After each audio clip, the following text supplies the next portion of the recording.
It's Radio Free 501c, the podcast of Road Tulips Consulting. We're here with Season 7.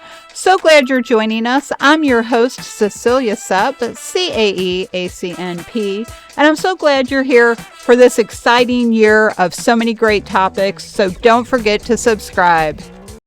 We have another first-time guest this week. It's Damian Kavanagh. He's got a doctorate in education, a CAE, and to him, Latin's not dead, it's just waiting for its comeback. He's going to talk with us about putting AI in play for our members and how you can use it for team building. It's February 24th, 2025. Welcome to episode 274. Hey everybody, it's Monday, February 24th, and that means it's time for another episode of Radio Free 501c here in this last week of February already. I can't believe it. You probably can't either, but hey, it's what happens as time passes. I'm your host, Cecilia Supp. Thanks for joining us this week for this episode. We're featuring yet another first-time guest this year, which is very exciting.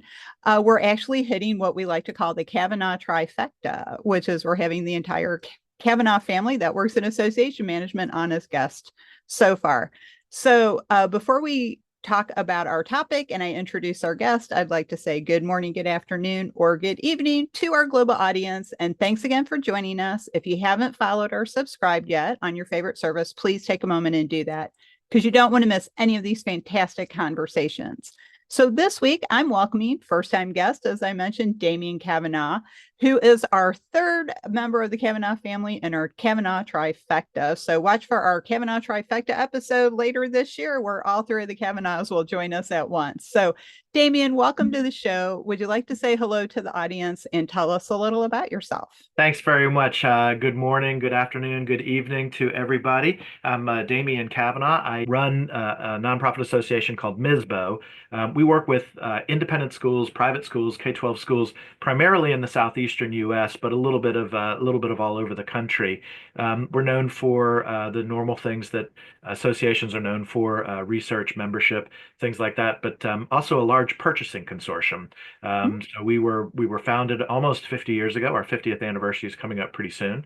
On the concept of how can we get members together to save money and to steward the resources that members have in a better way, and that naturally launched into, well, I bet we can do other things that are more association focused, like getting people together for membership, best practices, things like that. We specifically work with the operations professionals in schools. So when you went to college, if you think about this, wherever you went, whatever great university you might have gone to, probably University of Georgia, go Dogs, or something like that. There are two people who work for any school: the student-facing group and the non-student-facing group, or the operations professionals. The work that I do, the association I run, is for those people who are non-student facing. So the HR professionals, technology leaders, CFOs, business leaders, fundraisers, that side of the house, if you will. We also work with the CEOs, the presidents of the schools, or headmasters or heads of school, and the boards on governance issue, things like that. But really on the operations side of the house more so than on the academic. My own background is academics. I was a teacher, I was a coach, I was an administrator, I was a head of a school before moving into the industry that I served. And believe it or not, I'll be one of the only people that you come into contact with who's got both an undergraduate degree and a graduate degree in classical Latin literature. That is amazing. That's pretty darned rare, as a matter of fact. But also advanced coursework and a doctorate in educational leadership as well. That's fantastic. I really wish I would have studied Latin because I love to read and I love language, and so much of our language is based in Latin. So that must be very helpful for you.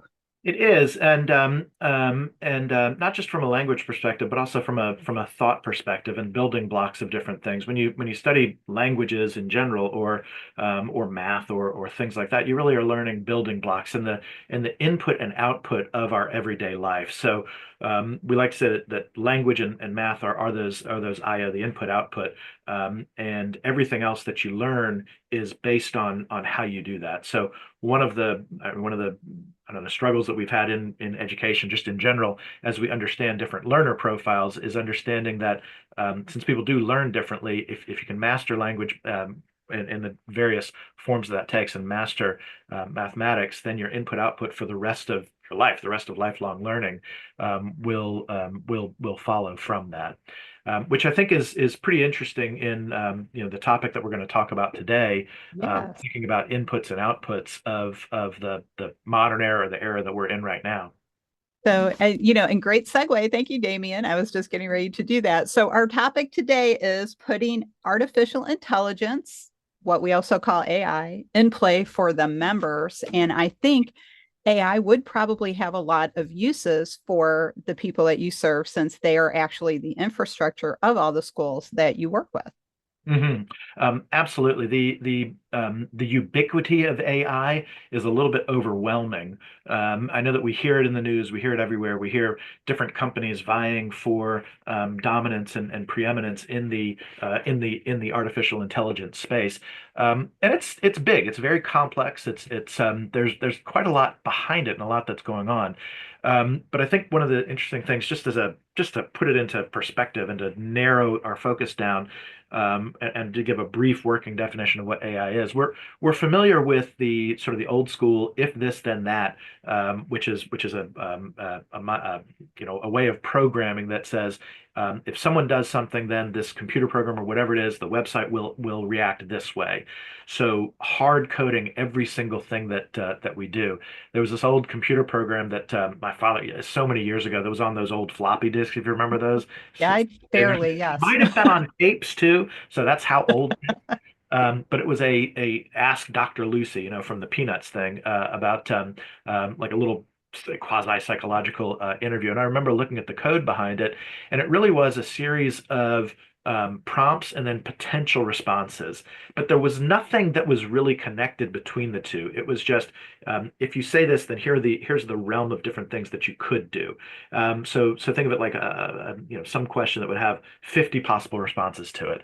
Well, the large language models, LLMs, another term that's in the, I don't know, in the sphere right now, really are a way of feeding just gigabytes and terabytes of data and the whole world's worth of data into machines, so that instead of having 50 responses, it's got 50 quadrillion responses, but an opportunity to say I can understand the relationship between different elements and different ways of things, so that I can actually become artificial intelligence or responses that's based on a significantly larger data set, possibly larger than our brains. We're not really sure, but in a way that says if you've got a topic conversation that's within this realm, we can help you with it. And the modern tools that we're really working with today are give us an opportunity to say we know what we've got, but can we program it even more specifically to what we need?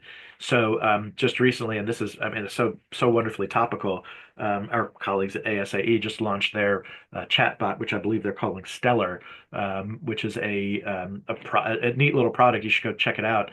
That allows you to ask questions about association management, association leadership, and it looks like what they've done is they have taken an AI tool, large language model tool, and fed it information about associations, feeding in the magazine, feeding in lots of different information, so that it becomes a compendium and a resource that can be used by anyone who wants to go and ask it questions.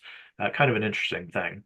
But one of the things that we've noticed in our own sphere in the members that we're working with is, while schools are pushing AI and trying to work with it and trying to understand the limits of it with students, whether students are using it to the first thing that we hear from any student, any teacher is, well, students will use it to cheat. Well, okay, they're also going to use a calculator to cheat, or we can teach them how to use this new tool that is not going anywhere, the same way that we used to we taught them how to use a calculator, and set up guardrails to help students understand it. Great. A lot of exposure in our industry is on the teachers and how students are using it, which is wonderful.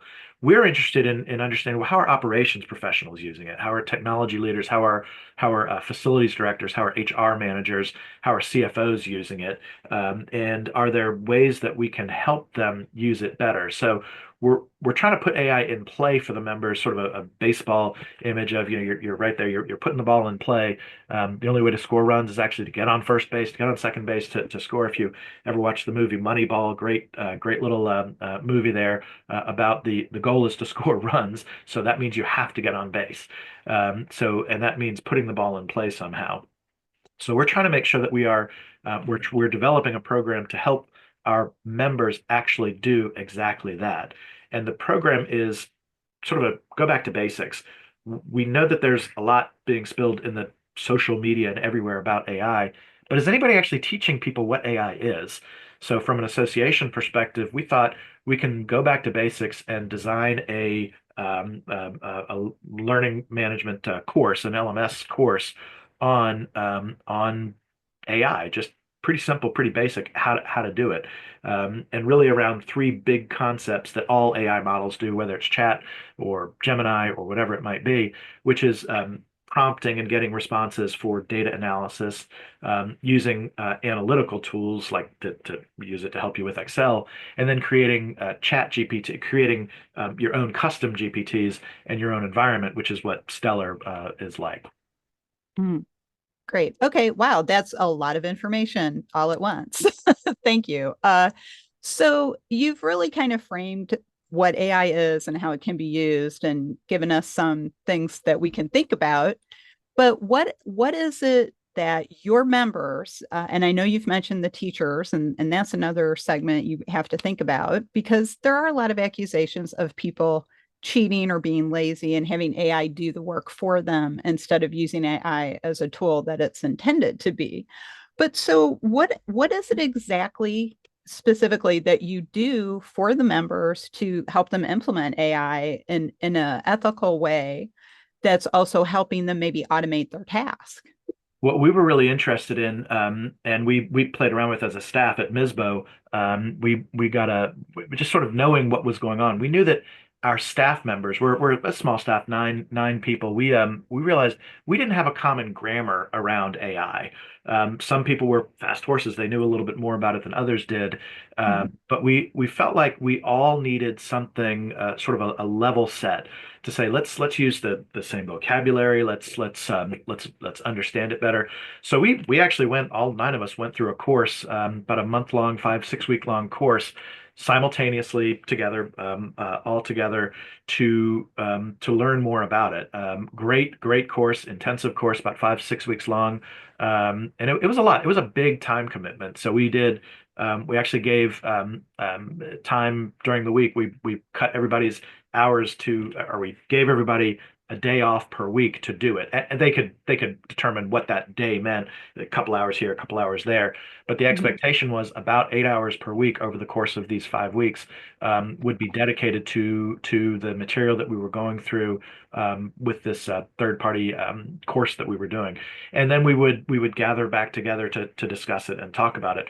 Our goal was, and what I sort of assumed would happen is we wanted to say, if everybody is really comfortable and competent with AI, specifically ChatGPT, and using it in their everyday work, this is like hiring an assistant for everybody.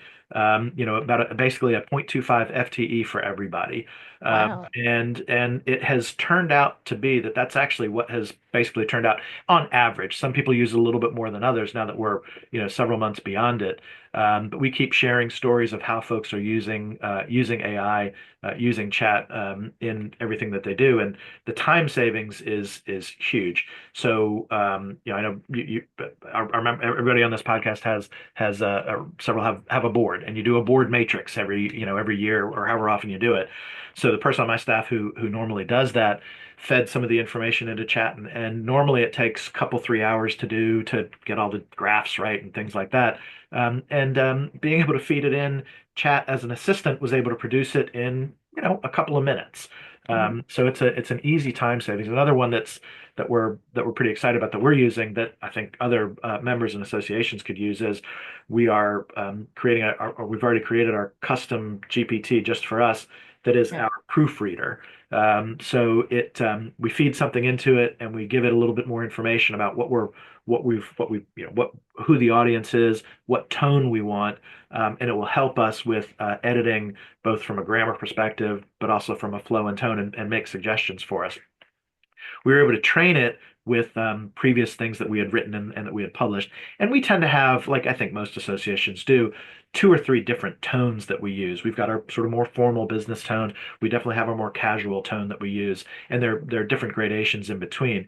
But this allows us to be a little bit more intentional about it because we're able to tell our assistant, our chatbot assistant that we've created, what we're looking for, so that we know what the audience is. And it's saved us quite a bit of time. We actually had someone who was a third party who was doing a lot of proofreading for us. We just didn't want to spend our own time doing it.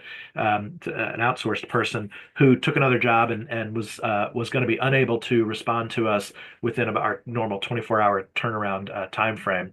And we said, we're sad to see that person go, but now that we've created this chatbot instead to do this work for us, the 24-hour time response is now a 24-second time response. Mhm. And all of us can use it because it's a shared GPT that we have.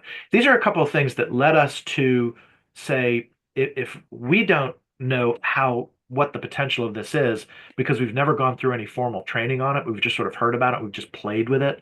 What Mhm. would it be like if our members had something similar that was a little bit more formal for them to go through with some examples, but also as they're going through this course that we've created as cohorts together, what would it be like if they could co-create meaning, which is one of the great things in education. You co-create meanings with your teachers, or with Mhm. the other students or the other people who are in your class or in your session or in your breakout at a conference.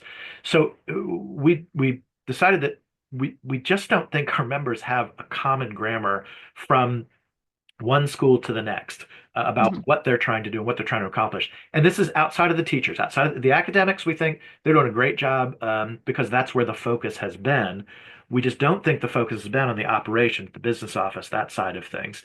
And we're Mhm. we're really interested in helping them understand what's beneath that. So the example from ASAE that I gave of Stellar, one of the first things I did before I started to play with it is like, I just want to understand, well, how did they do this? And what did they use to do it? And you can read through their Q&A, and you can, if you know what you're looking for, you can figure out how they did it, and what they used to build it. They actually did use a third party to build it, and this third party, what I'm pretty sure they're doing is they're building custom GPTs for organizations and then giving a platform so that members can actually use it. Well, what I'm interested in and what we're interested in is teaching people how to do that, how to build your own custom GPT. Whether you then go and use a third party or not is immaterial to us. We're more interested in people understanding what's the fundamental, what's the foundational behind it. And to come back to it, sort of like Latin and math, the input and output, or language and math, the inputs and outputs of the usages. And this is what we're Mhm. really interested in, to make sure, do you have the input and output enough that you can then go and create really, really cool things.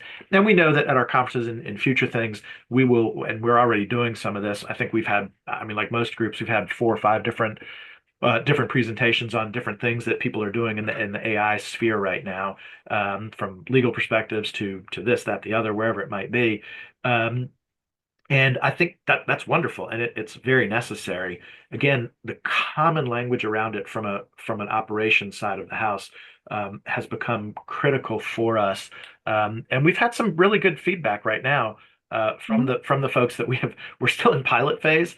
So the folks who have heard about it and we're talking about it, they're like, oh, we want in your pilot. We want to be in your pilot. It's like, I get it, I understand, but we're in the process of finishing it off and launching it, and super excited about it. And to come back to your question, this is what we're trying to do for our members, is instead of giving them a new tool to use, like we would create a chatbot for them to use, although we've done that too.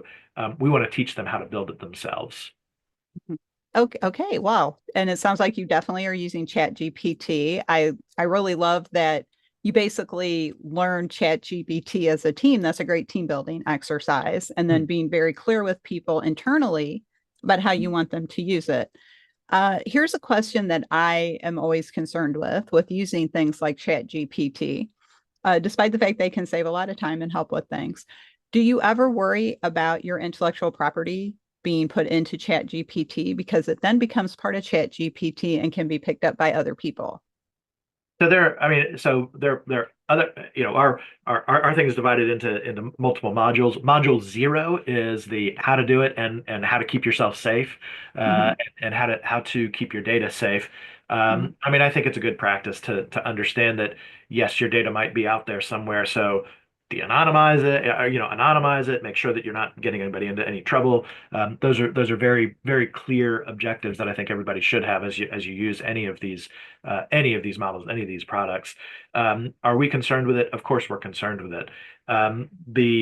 The course that we've created that we're developing, we're making sure that everybody who comes into the course for the duration of the course, they're using the more expensive product that we're providing everybody as they go through the course, where the material that you're using is not used to train GPTs. So the free version of these things, they fair use for them to grab anything that they want from anything that you put into it. The different paid models get a little bit more secure. That's one of the things that you're paying for.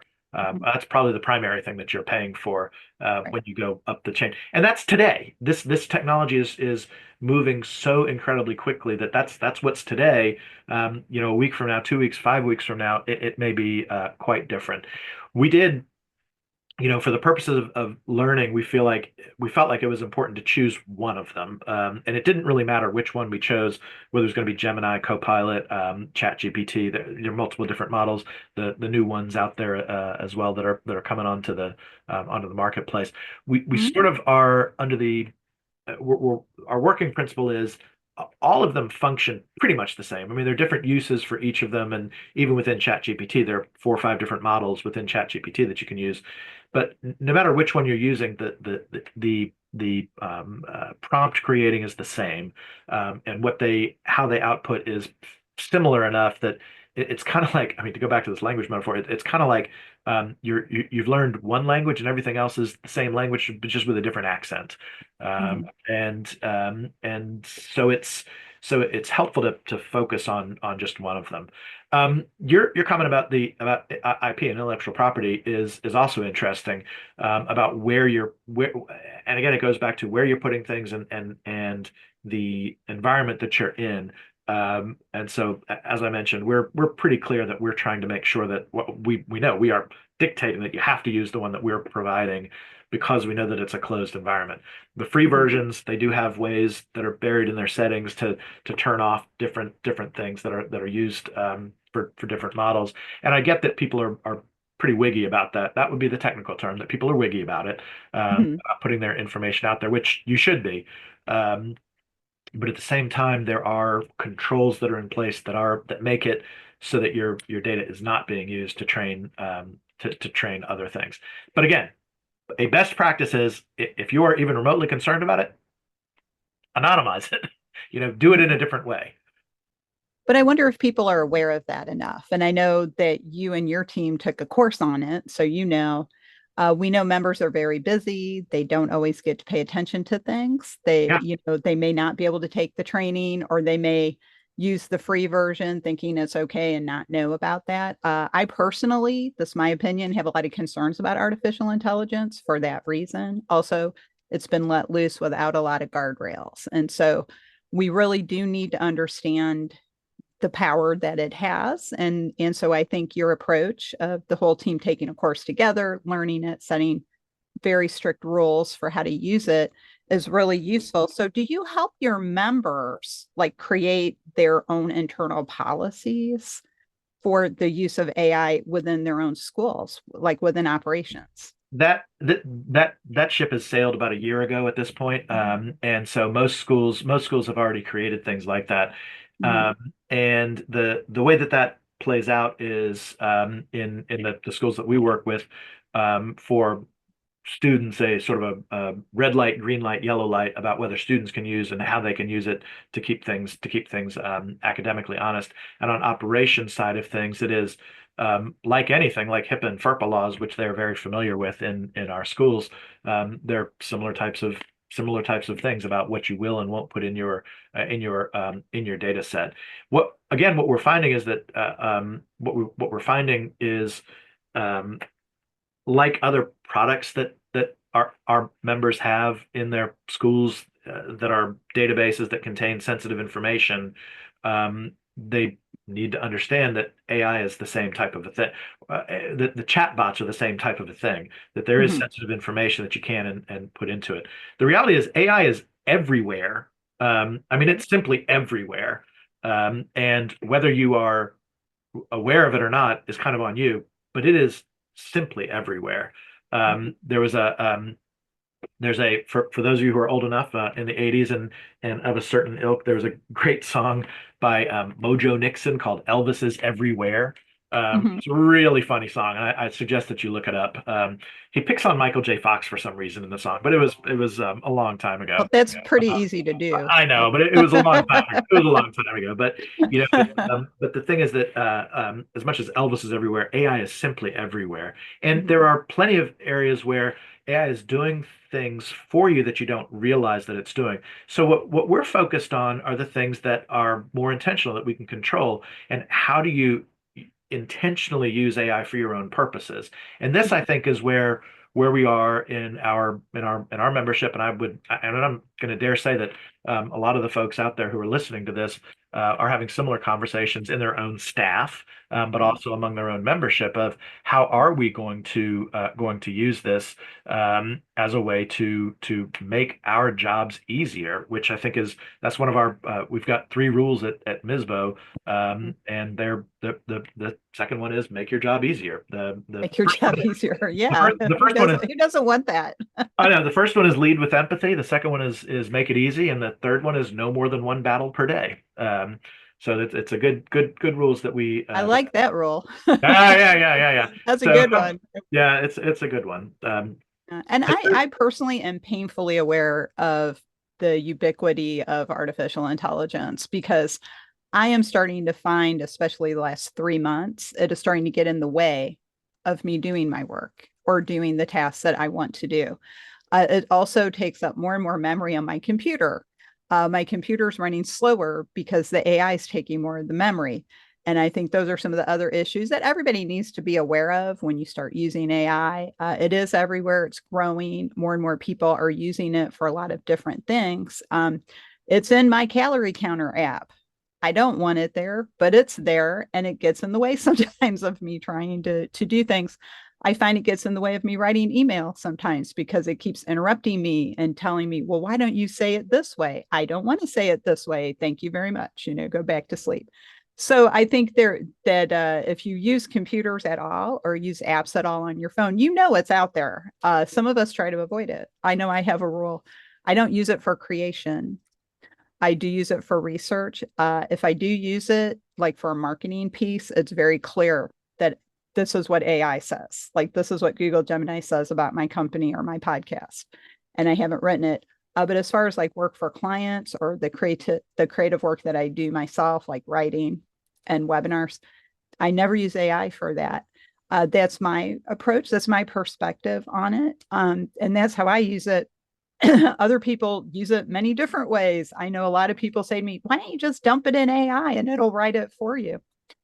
Excuse me. But I think that is taking away from the human spark that we need to bring to these things. And I think it's a great tool for automations. I think it's a great tool for searching websites. I know there's that company BettyBot, and I think they might be powering Stellar at ASAE, but don't quote me on that. And they help you, organize your content very quickly because over time, associations gather so much content and information and data that wow, where do you even start? Well, this thing can just do it really fast and find it for you. So there's things about AI I do appreciate.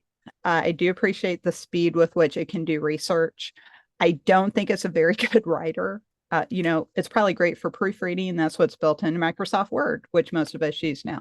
So, I do appreciate some of the things AI can do for us. I do think we need to really be aware of the intellectual property issues out there because there are too many people who don't realize that you can anonymize it or that you can say, no, you can't share what I'm putting in here. So I'm very careful. I usually just use Google Gemini, and that's usually just for research. And just because I'm curious, maybe I get some citations and I go check those citations. But I know a lot of people, especially small staff like yours, it's probably really helpful every day being able to use it.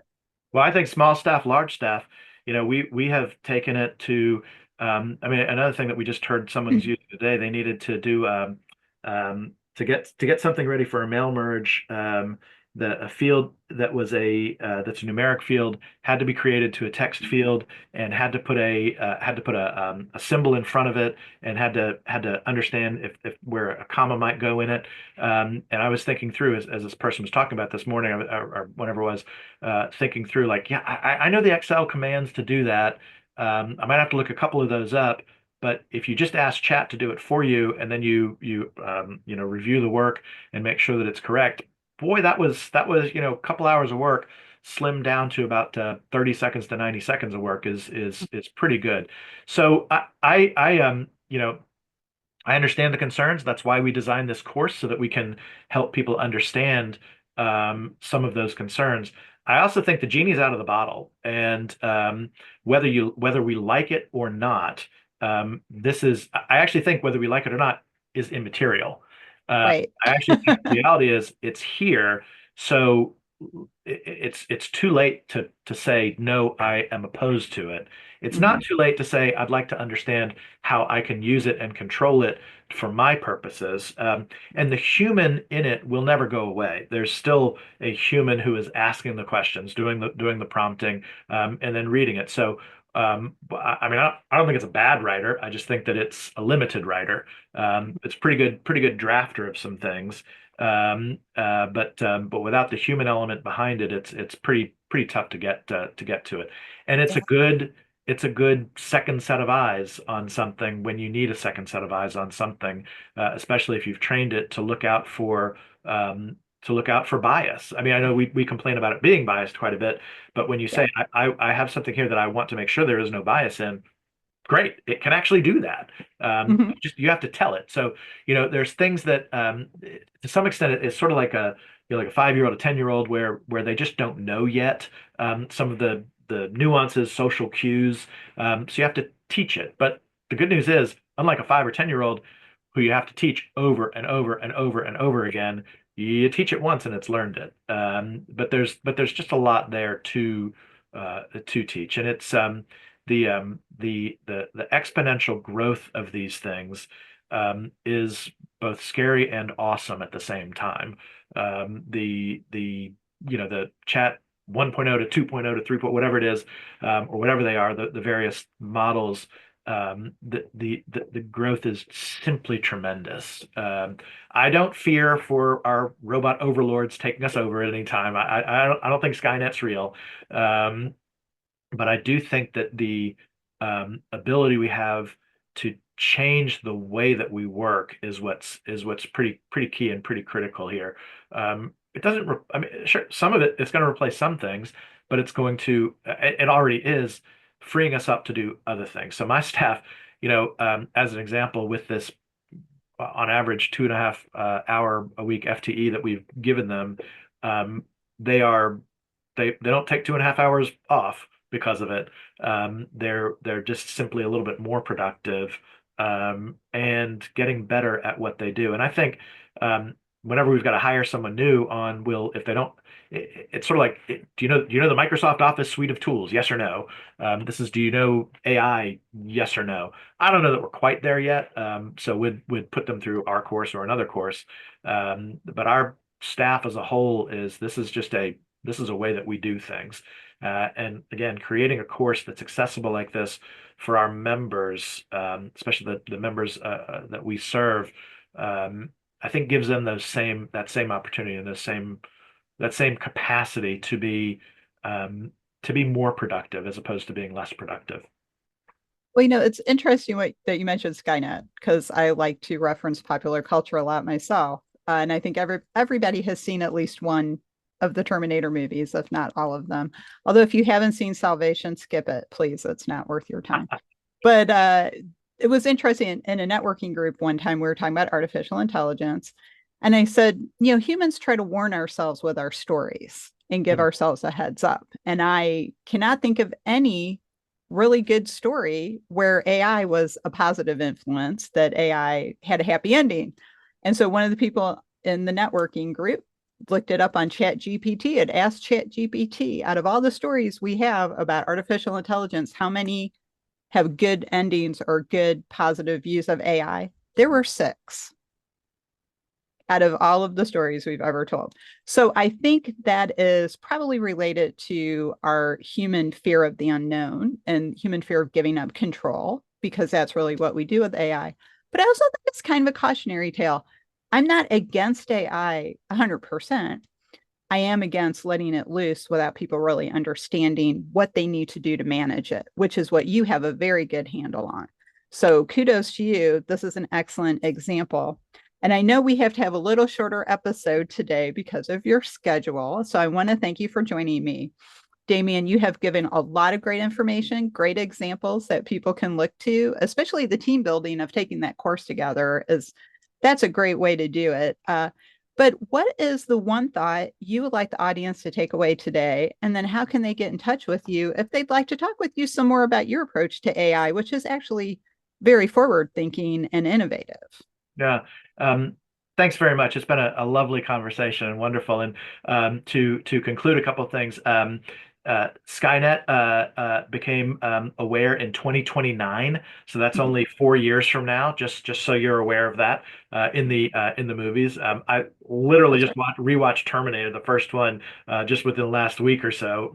Not prep for this. It's just like, I'll see it. It holds up. I will say the first one actually does hold up. It's pretty fun and pretty good. Yeah. But a couple things. I love this conversation. I love this thought about one of the comments that you left us with is this struggle with the unknown, and the movies and literature and what we are struggling with. And to rewind the clock 100 years or so, and to think about a major theme in literature is man versus nature, or humans versus nature.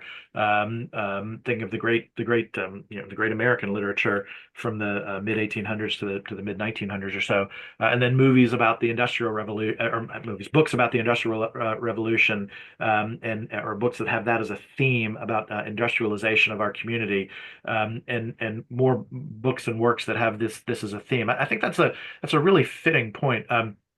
We used to think of education as a garden, in the 1900s or so, with Dewey. If you've ever read any of those works, it's really fantastic stuff.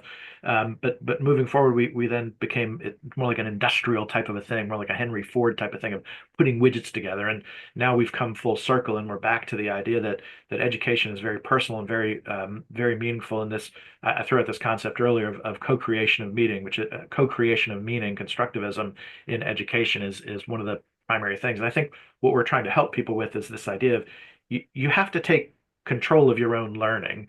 And there are all these tools out there that are fun to play with. But like anything, if you don't understand it, you're going to get yourself into trouble. So try to grab hold of it and really take advantage of understanding it. I'd love to talk with anybody about this at any time.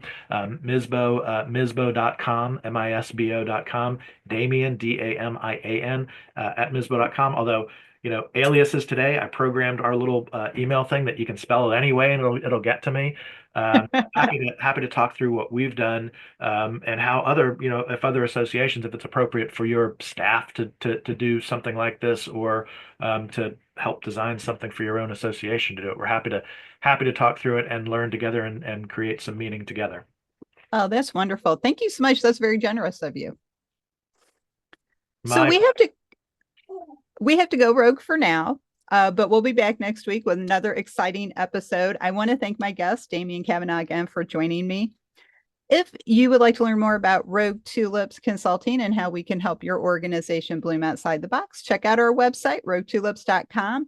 And if you're interested in CAE education or ethics education, check out our education page. Check out our Going Rogue blog, which you can also find through the website. And you can find other podcast episodes there too.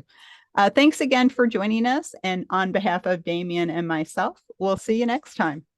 That's it for this week. I hope you really loved this episode as much as I did. Thanks for listening. Learn more about how our experience and knowledge at Rogue Tulips can give your organization the strategic edge to reach its goals. Check out our website at roguetulips.com. We'd love to talk with you and see how we can work together. Thanks.